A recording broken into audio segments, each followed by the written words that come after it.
नमस्कार. आज आपण पुन्हा भारताचा इतिहास अभ्यासण्याचा प्रयत्न करतो. पण आजचा भारताचा इतिहास आपला हा कालपटाच्या दृष्टिकोनातून वेगळा असणार आहे. मागच्या काही सिरीजमध्ये आपण मध्ययुगीन भारताचा इतिहास, प्राचीन भारताचा इतिहास इत्यादी अशा महत्त्वाच्या कालखंडाच्या संदर्भातला इतिहास बघितला. प्राचीन भारताच्या इतिहासामध्ये सुद्धा आपण असंख्य घडामोडींचा उल्लेख केलेला आहे. मध्ययुगीन भारतामध्ये सुद्धा वेगवेगळ्या गोष्टींची जी स्थित्यंतर झालेली आहे त्याचाही अभ्यास आपण केलेला आहे. की त्यातल्या वेगवेगळे पैलू आपण समजून घेण्याचा प्रयत्न केला. आज आपण भारताचा जो इतिहास आहे त्याचा जो कालखंड आहे तो आधुनिक कालखंड म्हणून गणला जाऊ शकतो. त्यामुळे आधुनिक कालखंडाच्या संदर्भातला भारताचा इतिहास समजून घेण्याचा प्रयत्न करतो. आतापर्यंत ज्या काही स्थापित कालखंडाला जे घेऊन कालगणना झालेली आहे, इतिहासाला घेऊन जी कालगणना झालेली आहे त्यामध्ये आपण ढोबळपणाने प्राचीन, मध्ययुगीन आणि आधुनिक इतिहास अशा पद्धतीच्या इतिहासाची कालगणना किंवा त्याचा जो संपूर्ण कालखंड आहे गेल्या 2-3 हजार वर्षापूर्वीचा पासूनचा तो अशा 3 टप्प्यामध्ये आतापर्यंत समजून घेता आला. आणि तीच एक महत्त्वाची म्हणजे स्टँडर्ड गोष्ट म्हणजे इतिहासाचे कप्पे पाडण्याची राहिली. परंतु हा जो काही कालखंडाची जे काही टप्पे पाडले गेले किंवा ही जी काही वर्गवारी काढली गेली ती सुद्धा आधुनिक कालखंडाचीच देण आहे असं म्हटलं जातं.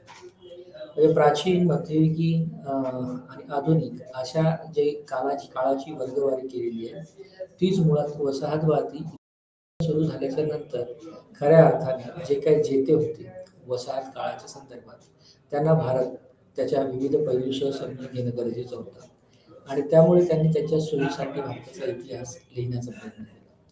यामध्ये बऱ्याच म्हणजे मोठ्या प्रमाणामध्ये किंवा प्रामुख्याने ज्याला आपण असं म्हणूया की वसाहतकालीन इतिहासकार, कंपनीचे अधिकारी, रिटायर्ड ऑफिसर्स आणि ही सगळी जी मंडळी होती या सगळ्यांनी मिळून भारत समजून घेण्याचा प्रयत्न केला त्यांच्या उद्देशासाठी.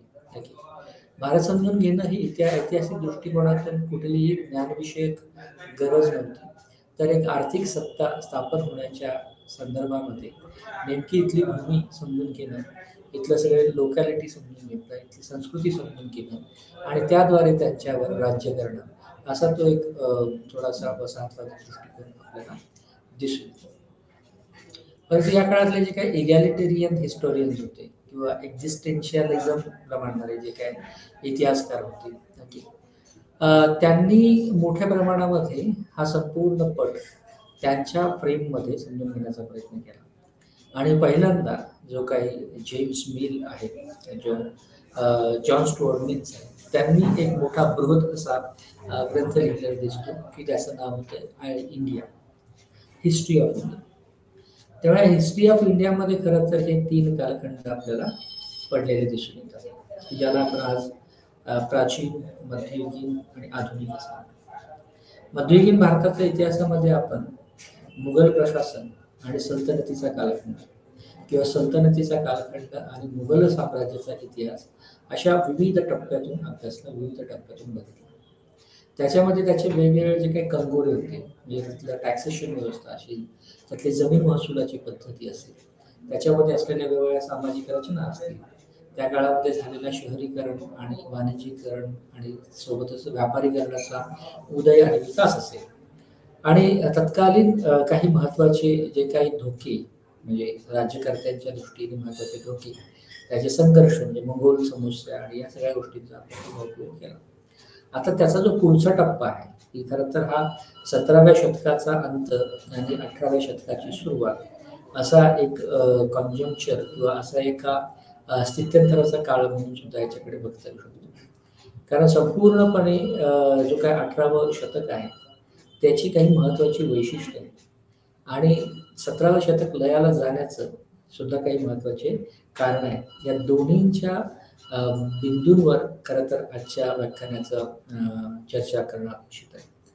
कारण 17वं शतक संपता आणि 18व्या शतकाची सुरुवात होता ओके आपल्याला म्हणजे राजकीय दृष्टिकोनातला जो काही इतिहास आहे त्याच्यामधली जी महत्त्वाची ठळक अशी बाब म्हणून गणली गेली तो म्हणजे मुघल साम्राज्याचा असतो. त्यामुळे जे मुघल साम्राज्य हे खरं तर 1526 पासून संपूर्ण दिल्ली आणि पूर्ण महत्त्वाच्या भूप्रदेशावर, भारताच्या इतर भूप्रदेशावर आरूढ झालेला आपल्याला दिसून येतं. त्याचा अस्त होत चाललेला होता. त्याचा अस्त ऑलमोस्ट झालेलाच आहे. म्हणजे जसं आपण मध्ययुगीन कालखंडामध्ये या 2 राजवटी समजून घेतल्या. पहिली सल्तनत आणि दुसरी राज्य.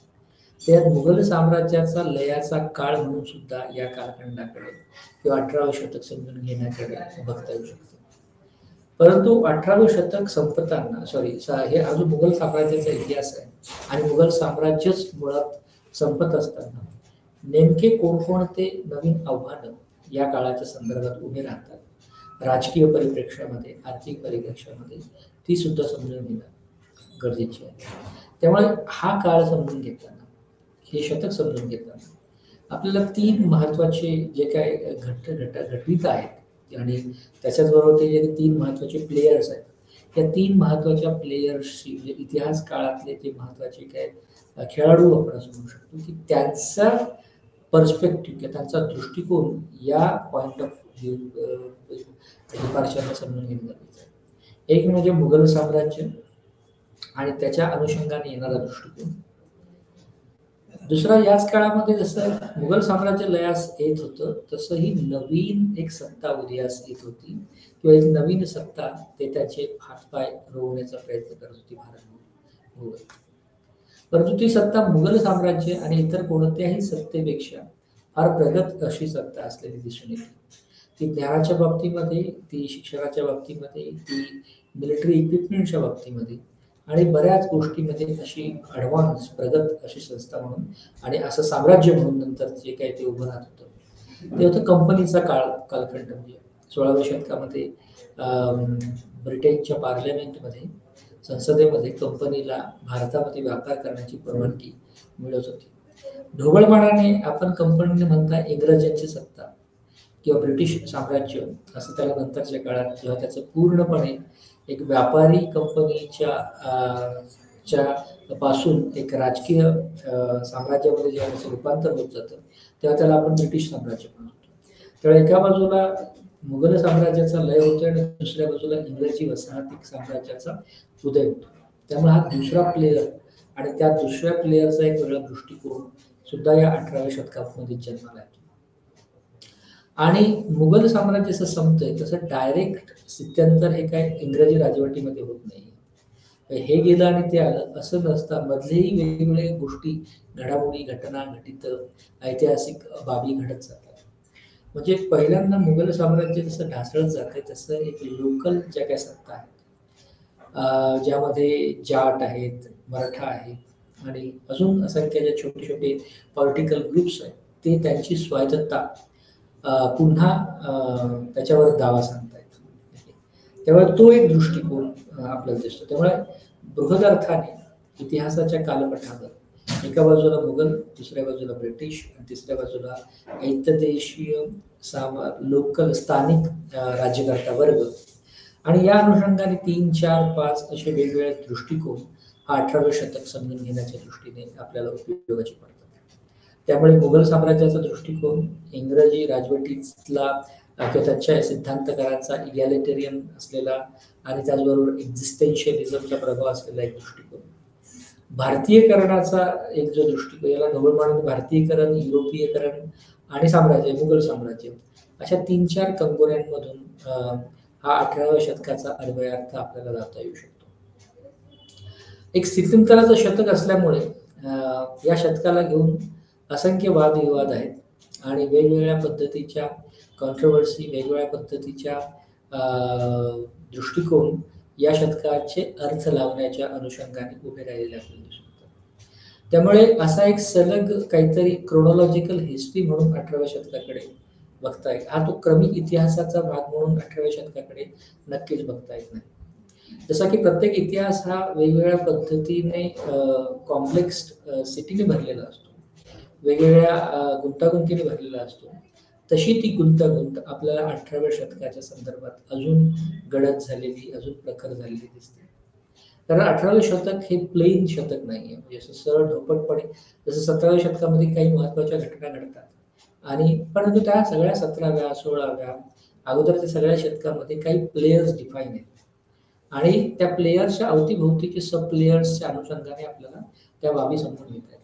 परंतु इथे या 18व्या शतकामध्ये एकाचा लय, दुसऱ्याचा उदय, तिसऱ्याची आकांक्षा, असा असा सगळा घटनाक्रम आपल्याला दिसून येतो. आणि तो बऱ्याच पद्धतीने हा संपून तो सुरू झाला असं न होता समांतरपणे वेगवेगळ्या गोष्टी, वेगवेगळ्या घटना, वेगवेगळ्या राजकीय प्रतिस्पर्ध्यांच्या कुरघोड्या आणि त्याच्यातून प्रत्येक जण हा आपापला स्वार्थ किंवा आपापल्या पद्धतीने त्या 18व्या शतकाचा सगळा राजकीय प्रणालीवर प्रभाव पाडण्याचा प्रयत्न करताना दिसून येतो. आणि याच्यातून वेगवेगळ्या पद्धतीचे सिद्धांत उभी राहतात इतिहास लेखनशास्त्रामध्ये 18वं शतक समजून घेतात. काही महत्वाचे इतिहासकार याला दीर्घकालीन शतक अशी उपमा लावतात. कारण हे जरी समजा शतकाच्या अनुषंगाने बघितलं तर 100 वर्षाचा काळ जरी असला तरी यातल्या घडामोडी ह्या दीर्घकालीन परिणाम करणाऱ्या किंवा फार दीर्घ अशा राहिलेल्या आहेत. त्यामुळे काही इतिहासकारांनी 18व्या शतकाला दीर्घकालीन शतक असं सुद्धा म्हटलेलं आपल्याला दिसून येतं.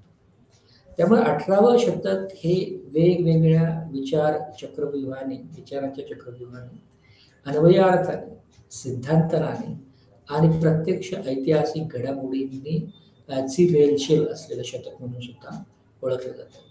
आणि म्हणून बऱ्याच इतिहासकारांचा कल जो आहे किंवा त्याचं आकर्षण जे आहे ते 18व्या शतकाचा गुंता सोडवण्याकडे आकर्षित ते झालेले आहेत. बरेच इतिहासात झालेले आहेत. आणि त्यामुळे इतिहासकारांमध्ये सुद्धा वेगवेगळे दृष्टिकोन उदयास येतात. Nationalist historian, marxist historian, European historians, okay, Indianised historian, Cambridge school of history, okay, हे सगळे इतिहासाच्या वेगवेगळ्या शाखा आपल्याला 18व्या शतकाचा अन्वयार्थ लावताना दिसतात. त्यामध्ये अँग्रीविंक आहेत, ओके, त्यामध्ये फिशर आहे, त्यामध्ये इरफान हबीब आहेत, त्यामध्ये अशा असंख्य वेगवेगळे इतिहासकार की जे आपण त्यांना त्यांच्या वेगवेगळ्या दृष्टिकोनांमुळे ओळखतो. ते सगळे इतिहासकार त्यांची सगळी इतिहासाची जाण आणि अभ्यास हा 18व्या शतकाचा अन्वयार्थ लावण्यामध्ये घालतात किंवा लावतात. आणि त्याच्यातून आपल्याला 18व्या शतक समजून घेण्याच्या दृष्टिकोनातून वेगवेगळे बहुअन्वयार्थ या ठिकाणी जन्मास येतात या काळाच्या संदर्भात. अर्थात हा सगळा डिस्कोर्स, हा सगळा चर्चा विश्वाचा जो कालपट आहे तो 20व्या शतक जरी असला तरी त्याचा विषय बिंदू हा 18व्या शतक आहे. आणि त्या अनुषंगाने 18व्या शतक हे घमासान चर्चांनी, वेगवेगळ्या अन्वयार्थांनी, कॉन्ट्रोवर्सीज, थिअरीजने आणि प्रत्यक्ष राजवटीच्या उदय असताना सुरू झालेलं 18वं शतक आपल्याला दिसून येतं. आणि तोच खरं तर आधुनिक इतिहासाचा किंवा आधुनिक कालखंडाचा पाया म्हणून सुद्धा त्याच्याकडे बघितलं जातं. कारण 1757च्या नंतर म्हणजे जेव्हा प्लासीची लढाई होते, प्रत्यक्ष प्लासी आहे, बक्सर आहे, या सगळ्या लढाया खरं तर मुघल साम्राज्य लयास जाण्याच्या अनुषंगाने आणि इंग्रजी सत्तेचा उदयाच्या अनुषंगाने महत्वाच्या रिमार्केबल अशा घटना ठरलेल्या आपल्याला दिसून येतात. त्यामुळे एका सत्तेचा अस्त होताना नवीन सत्ता जी उदयास येते त्याचा ट्रान्झिशनचा पिरियड म्हणून सुद्धा आपण या शतकाकडे बघत आहोत.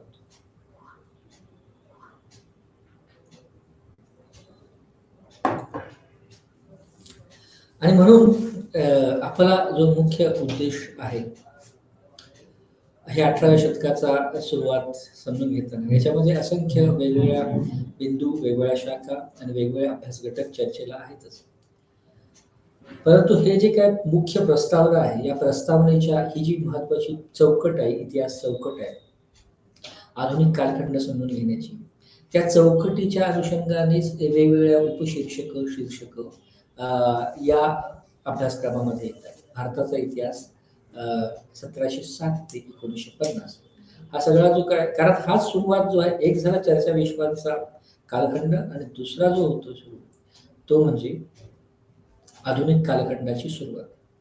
की कारण पुन्हा इतिहासाचं जे काय वर्गीकरण आहे ते ज्या कुठल्या प्रणालीवर उभं राहिलं त्याला एक सांप्रदायिक अंग सुद्धा आपल्याला या ठिकाणी दिसून येतं. त्यामुळे प्राचीन भारत, मध्ययुगीन भारत आणि आधुनिक भारत असं एक सरळ सोट असलेलं वर्गीकरण त्याला एक धार्मिक कंगोरा आणि धार्मिक आशय सुद्धा या कालखंडामध्ये उभा राहतो किंवा या कालखंडात तो तसाच इतिहासाचा कालगणना ही अशा पद्धती सांप्रदायिक पद्धतीनेच ती विभागली गेली आणि तशीच ती समजून घेण्यासाठी वापरली गेली. त्यामुळे इंग्रजी सत्तेचा उदय झाला किंवा वेगवेगळ्या महत्वाच्या आधुनिक प्रणाली भारतामध्ये त्याचा शिरकाव झाला आणि म्हणून या कालखंडाला आधुनिक भारताचा इतिहास सुद्धा म्हटलं जातं. इथून पुढे जो जो काही घटना घटित इतिहास हा भारतीय स्वातंत्र्यापर्यंत घडत जातो, हा संपूर्ण कालपट हा आधुनिक भारताचा इतिहास म्हणून गणला जातो. त्यामुळे असे वेगवेगळ्या दृष्टिकोनांचं केंद्रबिंदू हे 18वे शतक. म्हणजे हे मध्ययुगीन भारत संपून आधुनिक भारताची सुरुवात आहे. मुघल साम्राज्य संपून इंग्रजी सत्तेचा उदयाचा आहे. भारतीयत्वाच्या वेगवेगळ्या सिद्धांतनाचा आहे. युरोपियन आणि भारतीयत्व या दृष्टिकोनातल्या संघर्षाचा आहे. त्याचबरोबर केम्ब्रिज, मार्क्सवादी, राष्ट्रवादी हे वेगवेगळे जे काही इतिहास विषयक दृष्टिकोन आहे याचा उदय आणि त्याचा त्याची प्रॅक्टिस 18व्या शतकामध्ये या सिद्धांतनाचं जे काही प्रत्यक्ष वर्तन या कालखंडाच्या याचा अन्वयार्थ लावण्यामध्ये आहे, या सगळ्या घटनांचा, घडामोडींचा आणि प्रत्यक्ष इतिहासाची रेलचे हे 18व्या शतकाच्या सुरुवातीला आपल्याला दिसून. आणि म्हणून आपला जो युनिट आहे, युनिट क्रमांक 1, त्याचं नाव आहे इंटरप्रिटिंग द 18th सेंचुरी, 18व्या शतकाचा अर्थ लावणे. आणि त्यामुळे हा बृहद पद्धतीने जो आपल्या इतिहासाचा कोर्स कोड आहे तो आहे BHIC 134 आणि आपल्या विषयाचं नाव आहे की भारताचा इतिहास 1707 ते 1950. आणि त्यातल्या पहिल्या युनिटला आपण सुरुवात करतोय की ज्याची आपण एक दीर्घ प्रस्तावना, दीर्घ परिचय आता आपण अनुभवला, तो म्हणजे 18व्या शतकाचा अन्वयार्थ. त्यामुळे 18व्या शतकाचा अन्वयार्थ समजून घेताना प्रामुख्याने आपण 5 बिंदूंची आणि प्रामुख्याने 4 बिंदूंची चर्चा या ठिकाणी करणं अपेक्षित आहे. की 18वे शतक हे इतिहासाच्या दृष्टीकोने एवढं मोलाचं काय? तर त्याची काही कारणं जी आहेत ती आता मी जो काही दीर्घ परिचय दिला, आपण जो आता दीर्घ परिचय दिला, त्या दीर्घ परिचयामध्ये अनुस्यूत अशी काही कारण आहे की तो ट्रान्झिशनचा फेज आहे, म्हणजे स्थित्यंतराचा कालखंड आहे. वेगवेगळ्या ऐतिहासिक घडामोडींचा, घटनांचा, घटितांचा तो कालखंड आहे. वेगवेगळ्या सिद्धांतांच्या निर्मितीचा, प्रतिसिद्धांताच्या निर्मितीचा, वेगवेगळ्या दृष्टिकोन म्हणजे केंद्रीय, प्रादेशिक आणि इतर असंख्य सूक्ष्मलक्षी अशा सगळ्या दृष्टिकोनांच्या विकासाचा कालखंड आहे.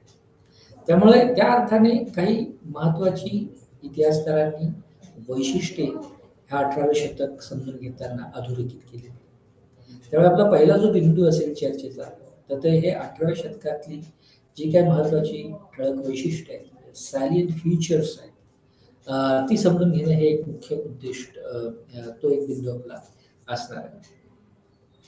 त्याच पद्धतीने जसं की या सगळ्या घडामोडींची रेलचेल या ठिकाणी आहे, इतिहासाची, सिद्धांताची, विचारांची, वेगवेगळ्या विचारधारांच्या निर्मितीची आणि प्रत्यक्ष इतिहासाची.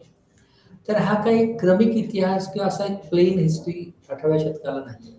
अर्थात कुठल्याही इतिहासाला अशी काही प्लेन हिस्ट्री नसते, परंतु या 18व्या शतकाच्या संदर्भात एकाच वेळेस असंख्य दृष्टिकोनांची रेलचेल आपल्याला दिसते आणि त्या रेलचेलीमध्ये मग साधर्म्य आपल्याला आढळत नाही. एक वाक्यता नाहीये, वेगवेगळे अन्वयार्थ आपल्याला या ठिकाणी उभे राहताना दिसतात आणि ते वेगवेगळे अन्वयार्थ हे काही स्थापित होत नाही. त्याला प्रत्युत्तर म्हणून दुसरे प्रति अन्वयार्थ सुद्धा या ठिकाणी उभे राहतात. त्यामुळे 18व्या शतकाबद्दल एक वाक्यता इतिहासकारांमध्ये नाही आणि 18व्या शतकाचा अभ्यास करणाऱ्यांमध्ये सुद्धा. कारण प्रत्येकाचे दृष्टिकोन हे वेगवेगळ्या ऐतिहासिक परंपरेला आणि प्रक्रियेशी बांधील आपल्याला दिसतात आणि त्याच्यातून प्रत्येक जण आपापल्या पद्धतीच्या गरजेच्या अन्वयार्थावर विसंबून राहण्याची सुद्धा लक्षणं आपल्याला दिसतात.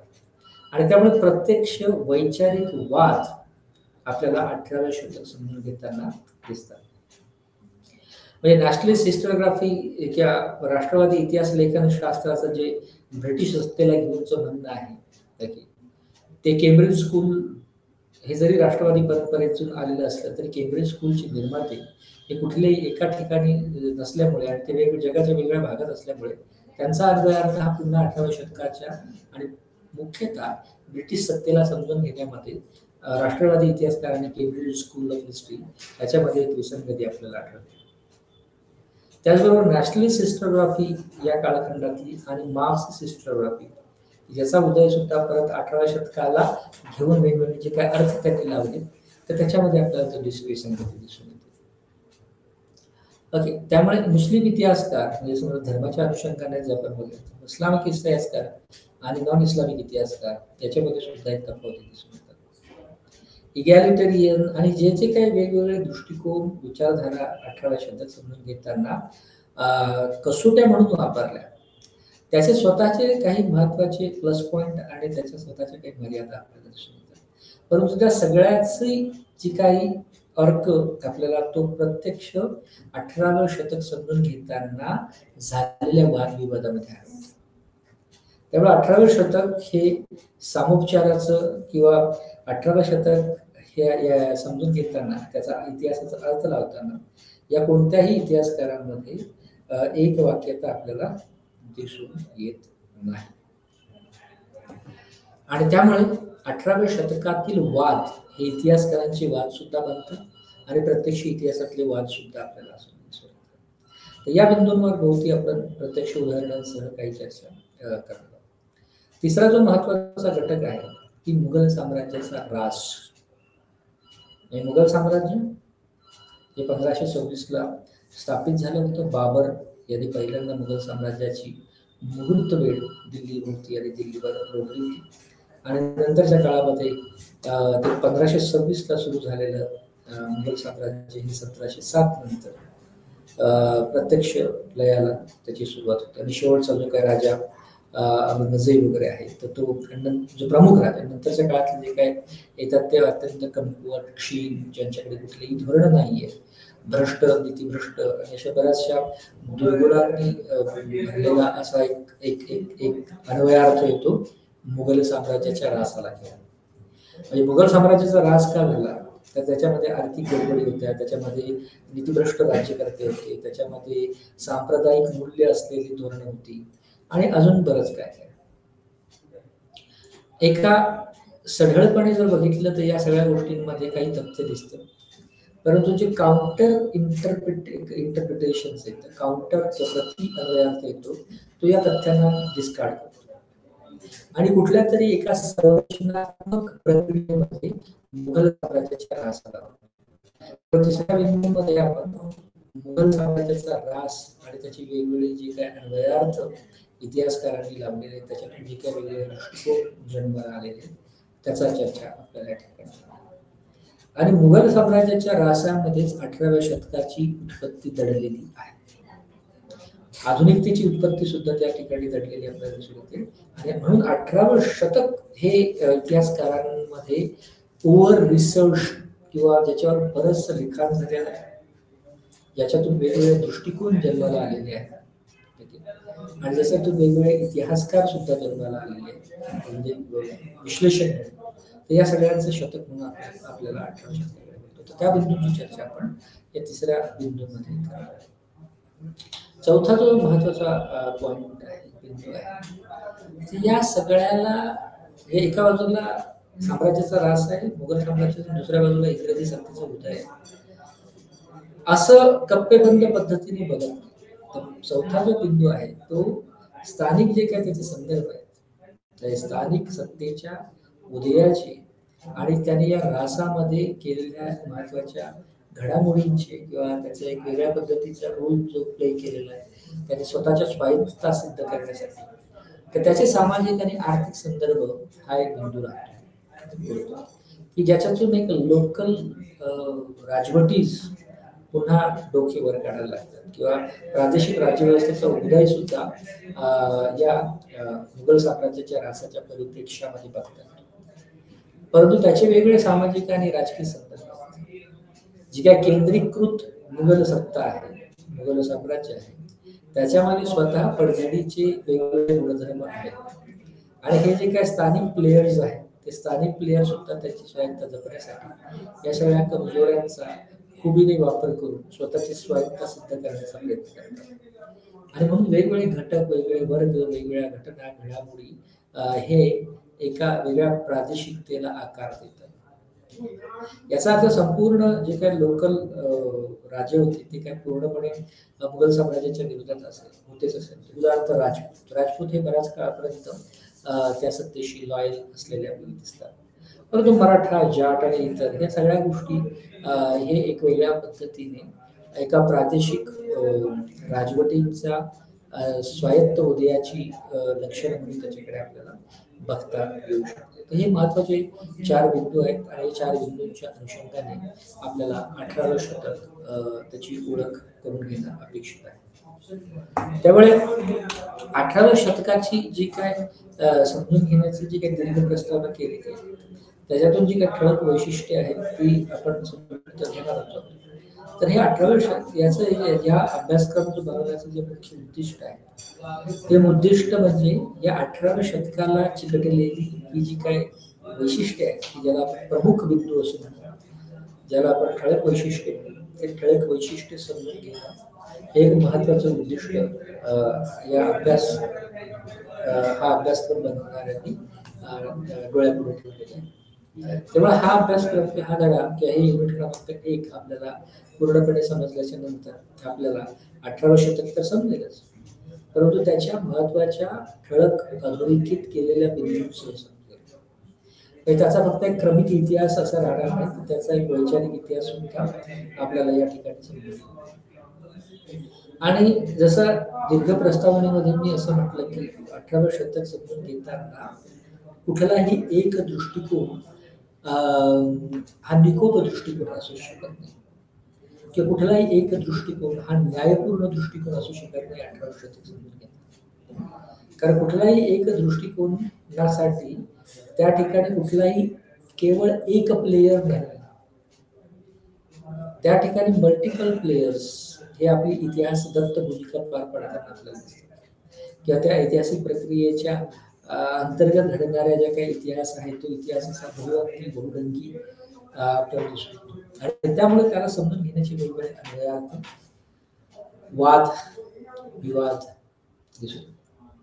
त्यामुळे हा युनिट क्रमांक 1 समजून घेताना आपल्याला या वादविवादाची ओळख होईल आणि या वादविवादाची संबंधित जी काही वेगवेगळे दृष्टिकोन आहेत ते दृष्टिकोन समजून घेणं हे सुद्धा एक महत्वाचं वैशिष्ट्य राहील.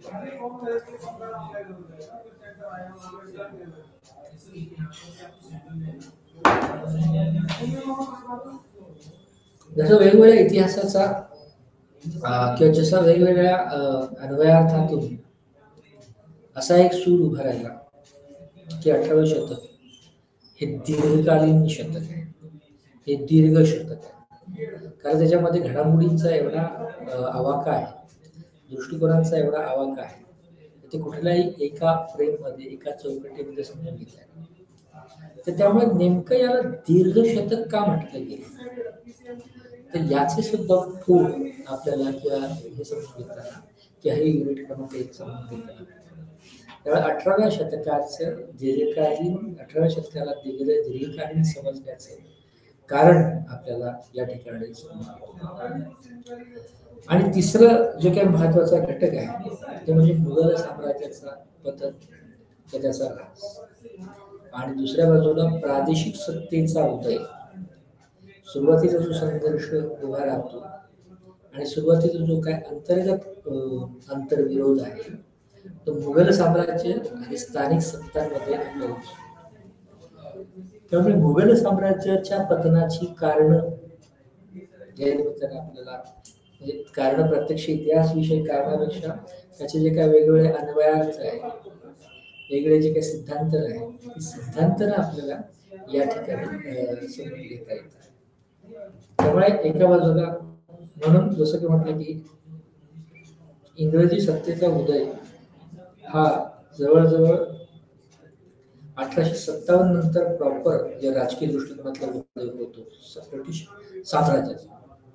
कारण 1757 ते 1857 हा जो कालखंड आहे तो सुद्धा ब्रिटिश पॉवर कन्सोलिडेट होण्याचा आपण असं म्हणू शकतो. कारण सुरुवातीला प्रत्यक्ष ब्रिटिशांची काही या ठिकाणी अस्तित्व तसं नाही, कारण संपूर्ण जो काय कारभार आहे तो कंपनी सरकारचा कंपनीच्या हाती British East India company. Okay, ही 1757 जी बक्सरच्या लढाईपासून ते 1857च्या उठावापर्यंत. ओके, आणि त्याच्यामध्ये एक सिद्धांत आहे, म्हणजे व्यापारी लक्षापासून राज्यकर्ता होण्यापर्यंतचे जे काही सिद्धांत आहे ते आपल्याला कंपनीच्या इतिहासामध्ये दिसतात. परंतु तोपर्यंतचा जो काय पडझडीचा कालखंड आहे तो क्षेत्रीय पॉवर्स किंवा प्रादेशिक सत्ता ह्या त्यांच्या स्वायत्ता क्लेम करण्यासाठी, त्यांची स्वायत्ता सिद्ध करण्यासाठी तो आपल्याला मुघल साम्राज्य आणि स्थानिक सत्तांमध्ये उदय दिसतो. आणि 1857 नंतर प्रत्यक्ष ब्रिटिश धोरण किंवा ब्रिटिश राज्यकर्ते हा जो पूर्ण जो काही प्रदेश आहे तो हा जो काही पट्टा आहे तो कंपनी रूलच्या ऐवजी कंपनी रूल जाऊन ब्रिटिश पॉवर स्थापित होताना आपल्याला दिसते. आणि त्यामुळे हा सुद्धा एक जो काय कंपनीचं अस्तित्व या ठिकाणी येणं, त्यामुळे एका बाजूला पतन, दुसऱ्या बाजूला क्षेत्रीय सत्तेची निर्मिती आणि तिसऱ्या बाजूला कंपनी ची व्यापार विषयक धोरण, या तिन्ही पटलांवर आपल्याला ही कालखंड दिसून येतात. त्यामुळे खरं तर मुघल साम्राज्याचा ऱ्हास होण्यासाठी वेगवेगळे जे काही सिद्धांत आहेत त्या सिद्धांतांमध्ये आपण आतापर्यंत समजून घेण्याचा प्रयत्न केलेला आहे की त्याच्यामध्ये एक वाक्य आहे. परंतु 18व्या शतकचं जो अजून मुख्य परिचयाच्या दृष्टिकोनातून जर आपल्याला बघितलं तर हा प्रचंड, म्हणजे राजकीय पटलावर राजकीय दृष्टिकोनातून प्रचंड असुरक्षित असं कालखंड राहिलेलं आहे मुघल साम्राज्याच्या दृष्टीने. कारण मुघल साम्राज्य या काळात भयंकर इन्सिक्युअर झालेलं आहे, असुरक्षित झालेलं. त्यांच्या अंतर्गत बंडाळ्या, सत्तेसाठीच्या अंतर्गत मारामाऱ्या की ज्या त्या कालखंडाच्या ची वैशिष्ट्य म्हणून सुद्धा आपण त्याच्याकडे बघता येईल, परंतु ते या ठिकाणी प्रचंड वाढलेले. दुसऱ्या बाजूला अंतर्गत शत्रू, बहिर्गत शत्रू, स्थानिक उठाव आणि इंग्रजी सत्तेचं आव्हान अशाने एक बेजार झालेले शेवटचे, त्याला लेटर मुघल्स असं म्हणतात, मुघलोत्तर मुघल राज्य असं सुद्धा, म्हणजे मुघल साम्राज्याचा लय होताना जे शेवटचे ज्या टप्प्यातले जे काही राज्य आहेत ते होते. तर त्यामुळे त्याच्यामुळे वेगवेगळं राजकीय चॅलेंज, आव्हान हे आपल्याला मुघल साम्राज्यासमोर उभं राहतं. त्याचबरोबर एका बाजूला 1739च्याच कालखंडामध्ये नादिर शहाचं आव्हान उभं राहतं, तर 1748 ते 1767 या काळामध्ये अहमद शाह अब्दालीचं सुद्धा एक चॅलेंज या ठिकाणी मुघल साम्राज्याला उभं राहतं. त्यामुळे एका बाजूला या अंतर्गत बंडाळ्या नादिर शहाच्या रूपाणीचे आव्हान, अहमद शाह अब्दालीचं आव्हान हे उभे आहे. दुसऱ्या बाजूला साहसी पेशवे आहेत. ही साहसी पेशवे म्हणजे त्यांची स्वतःची जी काय रिजन आहे तो छोटा आहे, त्यांची संख्या सुद्धा मुघल साम्राज्याच्या तुलनेमध्ये फार कमी आहे, त्यांच्या सैन्याची संख्या. परंतु केवळ साहसाच्या बळावर त्यांनी सुद्धा दिल्लीचे तख्त ताब्यात घेण्याचा प्रयत्न या ठिकाणी केला.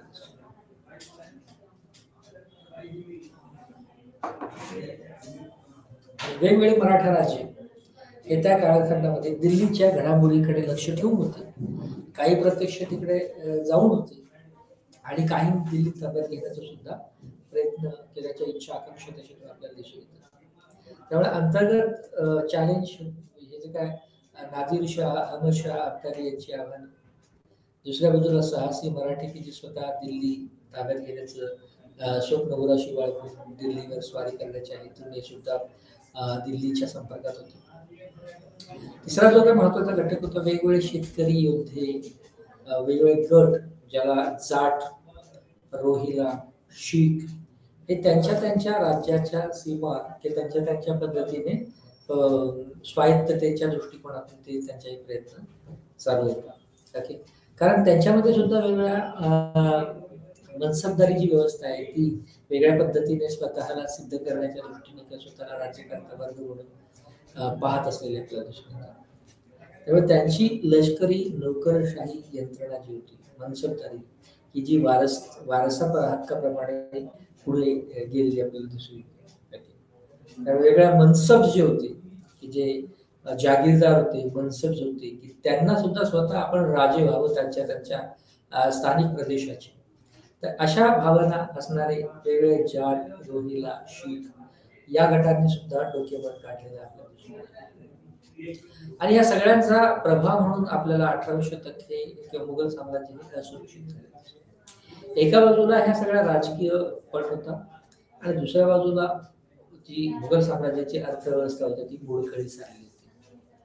त्यामुळे प्रचंड किओस हे म्हणताना या काळातल्या इतिहासकारातल्याच एका कुठल्या तरी इतिहासकाराचा अन्वयार्थ 18व्या शतकात समजून घेताना वापरला. प्रचंड किओस आहे, गोंधळ आहे, त्याच्यामध्ये बंडाळ्या आहेत आणि सगळ्यात महत्वाचे म्हणजे अर्थव्यवस्था मोडकळीस आली. कारण जुन्या कालखंडामध्ये किंवा जुन्या याच्यामध्ये ज्या पद्धतीच्या कर रचना या ठिकाणी होत्या, चौद देशमुखी आणि बरंच काय काय होतं, त्या सगळ्यांतून जो जमीन महसूल होता आणि या सगळ्या छोट्या छोट्या राज्यांनी छोटे छोटे जे गट होते त्यांनी सुद्धा त्यांची स्वायत्तता घोषित केलेली असल्यामुळे तो केंद्राकडे जाणारा जो काय महसूल होता तो ऑटोमॅटिक कमी झालेला आपल्याला. आणि अशा पद्धतीने आर्थिक व्यवस्था आणि सगळे युद्धरत प्रसंग सगळीकडे दिसतात. अंतर्गत बंडाळे आहेत, क्षेत्रीय राजे आहेत, ब्रिटिशांचा आव्हान आहे आणि या सगळ्यांना तोड देण्यासाठी मोठ्या प्रमाणातला जो खर्च होता ट्रेजरीमधला तो या युद्धांवर नवीन कोणत्याही उत्पन्नाचं साधन धोरण म्हणून ते अवलंबू शकत नव्हते. त्यामुळे अर्थव्यवस्था पूर्णपणे मोडकळीस आलेली होती. त्याच पद्धतीने त्याचा जो शेवटचा राजा होता तैमूर, तर तैमूर त्या वर्षावर सुद्धा वेगवेगळ्या पद्धतीचे कलंक लागलेले आपल्याला दिसू शकतात. कारण हा सगळा भाऊबंदकीचा जे काय राजकारण होतं म्हणजे स्वतःच्याच भावाचे, स्वतःच्या वडिलांचे किंवा अशा पद्धतीने सत्तेसाठी राजगादीसाठी त्याचे खून पाडणे किंवा त्यांच्या विरोधात वेगवेगळे कारस्थानं करणे, तर याच्यामुळे तैमूरवर सुद्धा एक कलंक लागलेला होता. म्हणजे जो प्रत्यक्ष राजा आहे तो सुद्धा स्वच्छ नाही, अर्थव्यवस्था मोडकळीस आलेली आहे, अंतर्गत बंडाळे आहे, बहिर्गत चॅलेंज आहे. ओके, मनसबदारी व्यवस्थेचं स्वतः जे वेगवेगळे मनसब त्यांना स्वतः त्यांचे स्थानिक सत्ताधीश म्हणून स्वतःकडे बघण्याचं आव्हान होतं आणि या सगळ्यांमुळे मुघल साम्राज्य हे प्रचंड असुरक्षित झालेलं आपल्याला. आणि शेवटी मग 1730ला हे जे मोठं मुघल साम्राज्य होतं ते छोट्या छोट्या राज्यांमध्ये या साम्राज्याचं विघटन आपल्याला दिसतं. एका बाजूला या सगळ्या घडामोडी, दुसऱ्या बाजूला तैमूरवर आरोप आहे, तिसऱ्या बाजूला प्रत्यक्ष छोटे छोटे राजवटी जे आहे म्हणजे हे जे मोठं साम्राज्यातूनच फुटून छोट्या छोट्या राजवटींचं विघटन आपल्याला म्हणजे ज्याला आपण क्षेत्रीय राज्य असतो, स्थानिक राज्य म्हणतो, तर त्याचं मोठ्या साम्राज्याचं विघटन हे स्थानिक राजवटीमध्ये किंवा राज्यामध्ये आपल्याला. आणि दुसऱ्या बाजूला पूर्वेकडे काय स्थिती होती, तर पूर्वेकडे पहिल्यांदा ईस्ट इंडिया कंपनी तिला एक व्यापारी परवाना मिळाला होता आणि बंगालद्वारे ती भारतामध्ये शिरकाव करत होती. म्हणजे बंगालमध्ये वखारी स्थापन करण्यासाठीचं जे काही परवानगी मागण्याच्या दृष्टिकोनातून पूर्व भारतामध्ये ईस्ट इंडिया कंपनीचा सुद्धा उदय झालेला आपल्याला दिसून येतो. या कालखंडामध्ये ईस्ट इंडिया कंपनी ही फार काही अशी शक्तिशाली प्रबळ अशी नाही, परंतु पूर्व भारतावर काही जे काय म्हणजे बंगालचा जो काही वखार आहे ती पूर्णपणे ताब्यात त्यांनी घेतली आणि हळूहळू ही ईस्ट इंडिया कंपनी ही वसाहतीक राज्याचा चेहरा म्हणून उभी राहणार होती. तर त्याची ही सुरुवात झाली आपल्याला एक दिवस. त्यामुळे कॉलोनियल स्टेट जे होतं तर कंपनीच्या रूपामध्ये आपल्याला बघायला मिळतं. कारण वेगवेगळे जे काही धोरणं या कालखंडामध्ये लागू केली गेली त्याच्यामध्ये हा कॉलोनियल पॉलिटिक्स किंवा त्याच्यामध्ये हा वसाहती राजकारणाचा गंध आपल्याला. तिसऱ्या बाजूला एक अजून जे काय अन्वयार्थाच्याच बाबतीत घडामोडी किंवा दृष्टिकोन जो काही समजून घेतला जातो तो की औरंगजेबाची जी काय नीती होती, धार्मिक नीती, ती समस्या प्रधान होती, ती निकोप नव्हती. कारण अगोदरच ते वेगवेगळे जे काही टॅक्सेशन होते ते टॅक्सेशन हे बायस पद्धतीचे होते. म्हणजे जिझिया नावाचा जो कर होता तो सांप्रदायिक कर मुघल साम्राज्याच्या कालखंडामध्ये इंट्रोड्यूस केलेला होता. जिझिया तो फक्त धार्मिक कर म्हणून त्याच्याकडे गेला. इस्लामेतर जे काही नागरिक होते त्याच्यासाठी तो जिझिया कर होता. त्यामुळे अशा पद्धतीच्या कर प्रणालीमधूनच मुळात एका चुकीच्या पद्धतीच्या पायंडे पडलेले आपल्याला दिसतो. आणि त्यामुळे धार्मिक नीती होती औरंगजेबाची ती काय नीट नव्हती, असं एक सुरुवातीच्या काळातला अनुभव आहे. नंतरचे जे इतिहासकार आहेत ते या हे जे काही दृष्टिकोन आहेत त्याला चॅलेंज करतात, त्याला आव्हान देतात. त्यांचं असं म्हणणं आहे की औरंगजेबाची नीती ही फक्त एका जिझियाकराच्या किंवा अशा कुठल्या अनुषंगाने बघितली जाऊ शकत नाही. तर जाट, राजपूत आणि या सगळ्या गोष्टींमध्ये सुद्धा आपल्याला इतर हिंदू लोकल राजे आपल्याला मुघल साम्राज्यासोबत औरंगजेब हा राजा असताना सुद्धा त्यांच्यासोबत असताना आपल्याला दिसतात. तर त्यामुळे त्या धार्मिक नीती पण एकंदरीत औरंगजेब, कॉलोनियल पॉवर्सचा उदय, तैमूरवरचे आरोप, अर्थव्यवस्थेचं च्या समस्या, स्थानिक उठाव, स्थानिक पेशवे आणि अहमदशाह अब्दाली नादिरशाहचं आव्हान याच्यामुळे हे संपूर्ण मुघल साम्राज्य हे अस्थिर झालेलं आपल्याला होतं, असुरक्षित झालेलं आपल्याला. आणि या पटलावर आपल्याला 18वं शतक अभ्यास करतो. त्यामुळे जसं काही राष्ट्रवादी इतिहासकारांचं असं म्हणणं आहे किंवा मुघल साम्राज्याचा राज झाला म्हणजे सर्व संपलं असं, किंवा नवीन जी काही ब्रिटिशांनी व्यवस्था आणली त्याचा अर्थ इथे अगोदर काहीच नव्हतं असं काही. तर इकडे सुद्धा वेगवेगळ्या पद्धती, तसं इतर बाबतींमध्ये मुघल साम्राज्याच्या कालखंडामध्ये ज्या शहरांना एक वेगळं वलय प्राप्त झालं होतं त्या शहरांनी त्यांचा चेहरा म्हणून त्या ती शहरं एक वेगळ्या गोष्टींचं केंद्र म्हणून सुद्धा उभी राहताना आपल्याला दिसतं. म्हणजे उदाहरणार्थ या कालखंडामध्ये मुघल साम्राज्याचा राज झाला, अर्थ झाला म्हणून सगळं संपलं असं नाहीये असा मानणारा एक इतिहासकाराचा गट. तर त्याच्या दृष्टिकोनातून काय त्या गटाच्या, तर हैदराबाद आणि लखनौ ही अशी महत्वाची केंद्र उभी राहिली की ज्यांनी साहित्य, कला, संस्कृतीला वाव दिलेला आपल्याला. त्यामुळे नवीन केंद्रांचा उदय सुद्धा, म्हणजे सगळं काय साम्राज्य संपलं म्हणून काही इथला अंत झाला की इथे काहीच नाही असं नाही, तर नवीन सुद्धा उदय होत होते. तर ते लोकल सिटीजचा उदय होतोय, तो वेगवेगळ्या केंद्रांचा उदय होतोय, तो साहित्य, कला, कृती, व्यापार, तीर्थ या सगळ्या क्षेत्रांची वाढ होताना आपल्याला दिसते. एका बाजूला लखनौ, बनारस हे साहित्य, कला, संस्कृतीचं केंद्र म्हणून उभं राहतं. दुसऱ्या बाजूला बनारस नावाचं जे शहर आहे ते त्या तत्कालीन बँकिंग व्यवस्थेसाठी ओळखलं जातं, व्यापारासाठी ओळखलं गेलं आणि तीर्थक्षेत्रांसाठी सुद्धा ओळखलं. त्यामुळे बँकिंग, व्यापार, तीर्थ याचा विकास जलद गतीने विकास होणारं क्षेत्र म्हणून बनारस याचं उदय होतं आपल्याला. तसंच मराठ्यांच्या अखत्यारीत असलेला जो काय तंजोरचा भाग होता, तर तो तंजोर जे होतं म्हणजे मराठा हे स्वतःच एक क्षत्रिय साम्राज्य म्हणून उभे राहतात आणि त्याच्या अखत्यारीतला तंजोरचा काही जो भाग आहे तो धर्म, नाट्य आणि संगीत याचं केंद्र म्हणून उभं राहतात आपल्याला. त्यामुळे हा काही काळा इतिहास नाही, म्हणजे मुघल साम्राज्याचा राज झाला म्हणून सगळं संपलं असं नाही, तर नवीन गोष्टींचा उदय होत होता. तसं म्हणून याच्यात असंख्य प्लेयर आहे, कोण कोणत्या कुणाला कुठला अन्वयार्थ सोयीचा आहे त्या पद्धतीने ते लावतात, परंतु आपल्याला सगळे अन्वयार्थ वेगवेगळ्या दृष्टिकोन वेगळ्या पद्धतीने समजून घेणं आणि त्याच्याबद्दल तटस्थ राहणं. त्याचबरोबर पूर्वेकडचा भाग हा जसा ईस्ट इंडिया कंपनीसाठी ओळखला गेला तसाच तो संस्कृत विद्येसाठी सुद्धा ओळखला गेला. प्रामुख्याने बंगालमधला जो नाडिया प्रांत आहे त्यामध्ये संस्कृत विद्या, त्याच्यामध्ये वेगवेगळे हिंदू कायद्यांचे अन्वयार्थ या सगळ्याच्या ज्ञानविषयक जी काही उत्पत्ती या ठिकाणी झाली त्याचं केंद्रबिंदू बंगालमधलं नाडिया प्रांत. तर एका बाजूला जे काय मुघल साम्राज्याच्या रासाची कारण आपल्याला दिसतात, तर त्याची कारणं वेगवेगळ्या पद्धतीने बघितली गेली. स्वतः सगळे राज्यकर्ते शेवटच्या काळातले लेटर्स मुघल्स ते भ्रष्ट निघाले, नीती भ्रष्ट होते.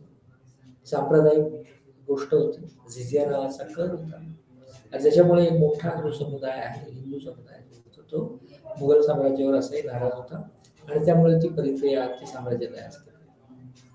परंतु याचा अन्वयार्थ लावताना जसे की इतिहासकार म्हणजे विशेषतः इरफान हबीब, आंद्रे विंक आणि बरेच काही हे हे तो जो दृष्टिकोन आहे की शेवटचे राजे नीतिभ्रष्ट याला म्हणत. तर त्यांचं ते या मुघल साम्राज्याच्या रासाकडे एक सामाजिक प्रक्रियेचं उदाहरण विघटन म्हणून बघतात. आता हा एक विरोधी हा एक प्रकार झाला. हे वेगवेगळे कारण.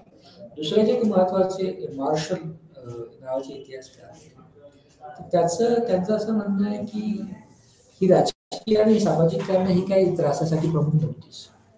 तर मुघल साम्राज्यात सगळ्यात मोठा जे काही केंद्र होते की सोर्स होता तो होता गन पावडर आणि त्याच्याद्वारे काही वेगवेगळ्या गोष्टीमध्ये युद्ध नीतीमध्ये कौशलता प्राप्त होते. हळूहळू गन पावडरची स्केअरसिटी झालेली असल्यामुळे याची ताकद कमी झाली नंतर ते लयास गेले. तर असं एक कारण तर त्यातलं एक महत्वाचं जे कारण आहे की इतिहासकार काही इतिहासकार की जे रेडीमेड अन्वयार्थासोबत जात नाहीत त्यांचं असं म्हणणं आहे की ते या सगळ्या प्रक्रियेकडे एक सामाजिक प्रक्रियेचं विघटन म्हणून बघतात.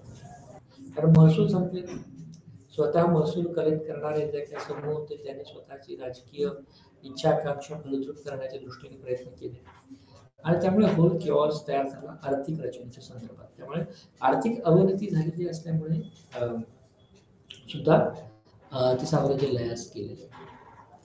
क्षत्रिय उठाव झाले म्हणजे मराठी, जाट वगैरे. त्याच पद्धतीने काही वेगवेगळ्या समूह जमाती, आदिवासी वगैरे यांनी सुद्धा काही पद्धतीचे उठाव खरं तर ब्रिटिशांच्या आणि इत्यादी मुघलांच्या युद्धात सुद्धा आपल्याला केले. ह्या सगळ्यांचं कारण म्हणून आपल्याकडे त्याच्या रासामध्ये दिसतात. दुसरा जो काही वादविवादाचा मुद्दा या ठिकाणी आपल्याला दिसतो की की एक अन्वयार्थ आहे की त्यांच्या अंतर्गत ढाच्यांमुळे ते पडले, साम्राज्य पडले. दुसरा असं म्हणतो की तसं नाही, त्याला एक वेगवेगळ्या संरचनात्मक गोष्टी जोडलेल्या होत्या, वेगवेगळ्या क्षेत्रीय गोष्टी सुद्धा होत्या की ज्याच्यामुळे ते पडले. तिसरा जो मत होता की दुसऱ्या बाजूला जी इंग्रज कंपनी होती ती पॉवरफुल होत होती, ती सत्ताशाली प्रमुखशाली होत होती आणि तिचं एक स्थित्यंतर या कालखंडामध्ये दिसतं ते व्यापाऱ्यांपासून ते राजनीतिक होण्यापर्यंतचं कालखंड या ठिकाणी दिसतो. त्यामुळे रेडीमेड जे काय किंवा कुठलंही असं एक अन्वयार्थ स्वीकारणं योग्य आहे. त्यामुळे हा एक मुद्दा आहे. त्यामुळे व्यापारी कंपनी आल्याच्या नंतर वसाहतवादी दृष्टिकोन तो त्या तत्कालीन चर्चाविश्वामध्ये उभा राहताना आणि दुसरा जो काही विचारांचा शिफ्ट तयार होते ती वसाहतवादावर होते आणि वसाहतवादावर पुन्हा वादविवाद होतात. वसाहतवादी म्हणणं शिकता ही एकदेशीय किंवा अंतर्गत आहे की बहिर्गत आहे. म्हणजे कारण केवळ ब्रिटिश कंपनी ही बाहेरून आली, ब्रिटिश राज्यकर्ते हे बाहेरून आले आणि म्हणून वसाहतवाद आला असा कारण किंवा काही इतिहासकारांना असं म्हणायचं या परिप्रेक्षामध्ये ते इथल्या काही महत्वाचे जमाती समूह हे वसाहतकालीन जे काही शोषण होतं तशाच पद्धतीचं शोषण सुद्धा अगोदरही अनुभवत होते. त्यामुळे त्यांच्या म्हणण्यानुसार वसाहतवाद हा अंतर्गतच असतो. त्याची पाळंमुळं किंवा त्या शोषणाच्या पद्धती या एकदेशीय समाज रचनेमध्ये अस्तित्वात. तो एक डिबेटचा मुद्दा, तो एक वादविवादाचा मुद्दा आहे म्हणजे आणि तो वादविवाद काही सुटलेले नाही. म्हणजे अजून काही असं या गोष्टीवर विसंबून आहेत की तो वसाहतवाद हा बाहेरून आला, त्याचा अंतर्गत रचनेशी काही संबंध नाही. तर दुसरा गोष्ट तो अजूनही मानतो की भारतीय ज्या काही शोषणाच्या जात आधारित परंपरा होत्या त्या स्वतःच वसाहतवादी ट्रेडच्या राहिलेल्या, त्याचा ढाचा हा वसाहतवादीच आहे. तर तो एक वादविवादाचा मुद्दा झाला, याच्यावर काही कॉमन कन्क्लुजन तयार अजून. ओके, म्हणजे हे राहिलेलं आहे. त्यावेळेस सामाजिक आणि आर्थिक प्रभावामुळे हे सगळ्या घटना घडल्या असा एक म्हणणारा गट आहे.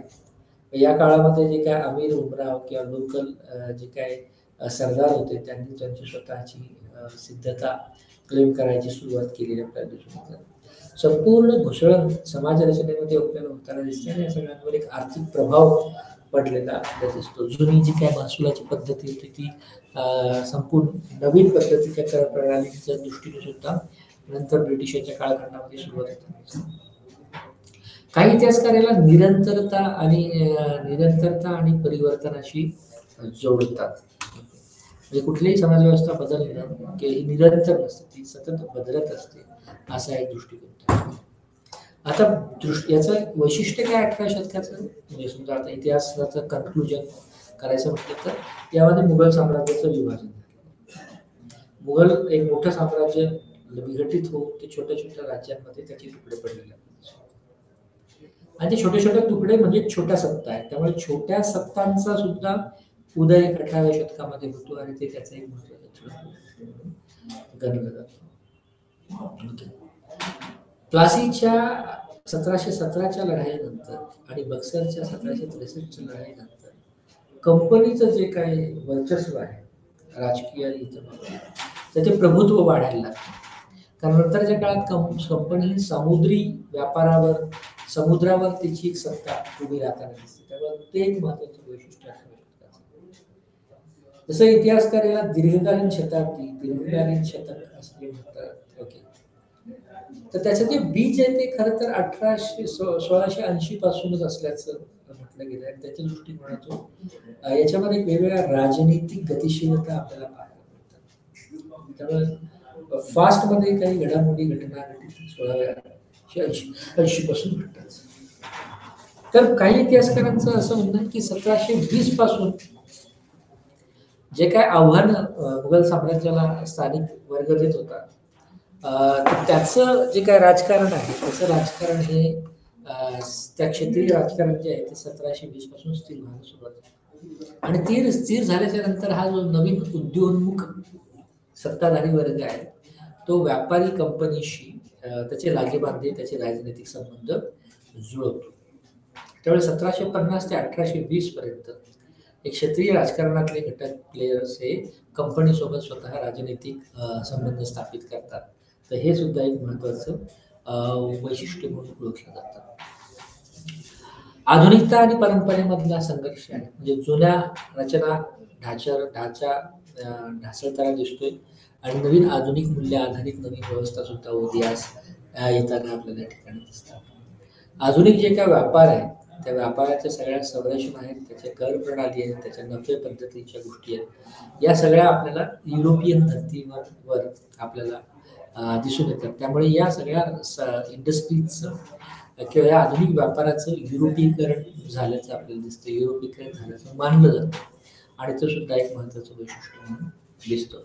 जसं की कंपनी ही त्याच्या समुद्रावर व्यापार करते, कंपनीचा समुद्रावर एक प्रभाव आहे आणि त्यामुळे हिंद महासागर, प्रशांत अटलांटिक महासागर हे सगळे सामुद्रिक हे सगळे समुद्र व्यापाराची परदेशी व्यापाराची केंद्र बनतात की ज्याच्यातून मोठ्या प्रमाणामध्ये व्यापारी भांडवलाची निर्मिती होते. त्या व्यापारी भांडवलाची निर्मिती होण्याचं सुद्धा केंद्र म्हणून 18व्या शतकाकडे बघता येतो. आणि या काळखंडातला जो व्यापार आहे तो व्यापार हा मोठ्या प्रमाणातल्या वित्तीय पद्धतीनेच ऑपरेट होतो. त्यामुळे तो दिल्ली, आग्रा, आफ्रिका, दक्षिण पूर्व आशिया, युरोप इत्यादीमध्ये या सगळ्या भांडवलाचा किंवा सगळ्या व्यापाराची तीव्र आपल्याला दिसून येते. त्यामुळे याच्यामध्ये वेगवेगळे वादविवाद सुद्धा आपल्याला दिसतात की जे जुनं साम्राज्य म्हणजे असं म्हटलं की 1750 म्हणजे याच्यामध्ये हे वादविवाद दोन वर्गीवारीमध्ये कळसून गेले. एक 1750 पर्यंतचा कालखंड आणि 1750 नंतरचा. आता 1750 पर्यंतचा कालखंड हा जुन्या सिद्धांतावर उभा राहतो की साम्राज्य लयाला गेल्यामुळे एक किऑस तयार झाला, भयावह स्थिती झाली, गोंधळ माजला आणि जुन्या सगळ्या संरचना ढासळून पडल्या वगैरे. दुसरा जो आहे की पण हा जो आहे तो साम्राज्य केंद्री अर्थ. दुसरा जो होतो तो क्षेत्र केंद्री विचार की ज्याच्यामध्ये वेगवेगळे सामूहिक समूह हे त्यांच्या ऐतिहासिक भूमिका पार पाडताना दिसून येत होते आणि म्हणून त्याचं विघटन झालेलं आपल्याला दिसतं. आणि 1750 नंतर पुन्हा त्याच्यामध्ये दोन वर्गवाऱ्या अन्वयार्थाचे दिसतात, एक भारतीयत्व आणि युरोपीय. युरोपवादी जो काही इतिहासकार आहेत ते, राष्ट्रवादी इतिहासकार आहेत, मार्क्सवादी इतिहासकार या सगळ्यांचा उदय विकास आपल्याला या सगळ्या विचारांचा उदय विकास आपल्याला 18व्या शतक दिसतो. त्यामुळे भारतवादी जो काही दृष्टिकोन आहे तो व्यापार म्हणजे मुघल साम्राज्य लयात गेलं म्हणजे सगळं संपलं असं मानणारा नाही. तर व्यापार, सैन्य, कौशल्य हे सगळं जे होतं म्हणून साम्राज्य होतं आणि ते साम्राज्य संपलं तर ही कौशल्य टिकू नये असं त्याचं म्हणणं. आता इंग्रजी शासन हे जरी महत्वाचं कारक असलं तरी याच्यातला भारताचा दृष्टिकोन हे सगळं साम्राज्य टिकण्यामध्ये भारतीय कारणही आहे असं म्हणलं जातं. याचाच भारतीयवादी दृष्टिकोन परंतु केंब्रिज स्कूलच्या शाळेमध्ये किंवा त्या शाखेमध्ये ह्या सगळ्याचा भर हा व्यावसायिक प्रक्रियेच्या संदर्भामध्ये आपल्याला दिसून येतो. त्यामुळे हे सगळं आतापर्यंत आपण जे बघतो हे सगळे दृष्टिकोन हे मुघल साम्राज्याचे ऱ्हास आणि 18व्या शतकाची उत्पत्ती याच्या संदर्भात काही भाष्य करणारे होतं आणि एक डॉमिनंट जो व्ह्यू राहिलेला आहे तो म्हणजे ते कमजोर झाले साम्राज्य भ्रष्ट झालं सांप्रदायिक होतं. परंतु नवीन असलेले जे काही तथ्य आढळून आले किंवा नवीन ज्या काही माहिती आल्या त्याच्या दृष्टिकोनातून नवीन इतिहासकारांना असं वाटतं की त्याच्यामध्ये काही तथ्य नव्हतं, त्याच्यामध्ये एक संरचनात्मक काही गडबडी होत्या आणि वगैरे वगैरे आणि त्याला वेगवेगळ्या लोकल सामाजिक आणि आर्थिक संबंध सुद्धा होते, संदर्भ सुद्धा होते आणि म्हणून या साम्राज्याचं. परंतु याच्यामध्ये या 18व्या शतक समजून घेताना याची समारोप होऊ शकत नाही कारण यातले बरेचसे डिबेट अजूनही चालू आहे. तर हे सगळे डिबेट समजून घेणं हे खरं तर 18व्या शतकाचं अर्थ लावण्याचं एक महत्वाचं घटक म्हणून आपण त्याच्याकडे बघू शकतो. आज आपण इथे थांबू. उद्या आपण नवीन संकल्पना आणि नवीन युनिट्स